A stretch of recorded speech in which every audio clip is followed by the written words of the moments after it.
करें ताकि ये कारवां उनका और आगे बढ़े। अगर कोई चीज हम लोगों को विरासत में मिल जाती है, मान लीजिए विरासत में हमको एक खेत मिल गया, अगर हम उस खेत में बीज नहीं बोएंगे, उसकी देखभाल नहीं करेंगे, तो वो खेत क्या हो जाएगा? बंजर हो जाएगा। तो वही बाबा साहब ने हम लोगों को विरासत में बहुत कुछ दिया है, लेकिन वही बात है ना कि बाबा साहब एक बाग लगा के गए हैं जिसमें तरीके के फूल, पत्ती, पेड़ पौधे, फल वाले पौधे, फूल वाले पौधे सब लगे हैं। लेकिन ये भी पता होना चाहिए कि जो बाग होता है उसकी देखभाल करने के लिए एक माली रखा जाता है।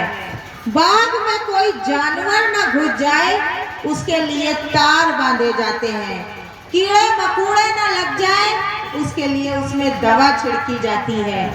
तो जब इतना सब किया जाता है उसके बाद वो बाग हरा भरा फूल पत्ती से भरा हो जाता है।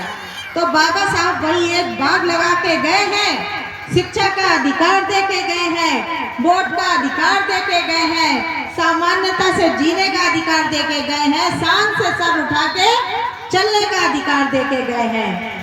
लेकिन हम लोगों को करना क्या है?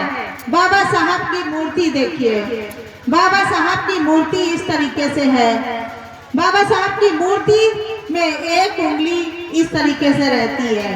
बाबा साहब की उंगली कहती है कि मैं हमेशा तो नहीं रहूंगा, लेकिन आप लोगों की मैं उंगली, ये उंगली इतनी मजबूत कर दूंगा कि आप लोग जिसको चाहे उसको सत्ता पे बैठा सकते हैं और जिसको चाहे उसको सत्ता से उतार सकते हैं। बाबा साहब की ये उंगली यही कहती है।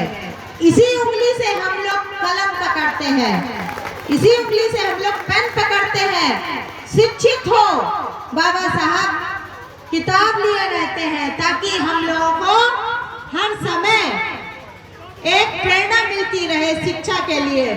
कलम पकड़ने की ताकत इस उंगली में है, वोट देने की ताकत इस उंगली में है, लेकिन साथियों इस उंगली में उन्होंने तो ताकत भर दी।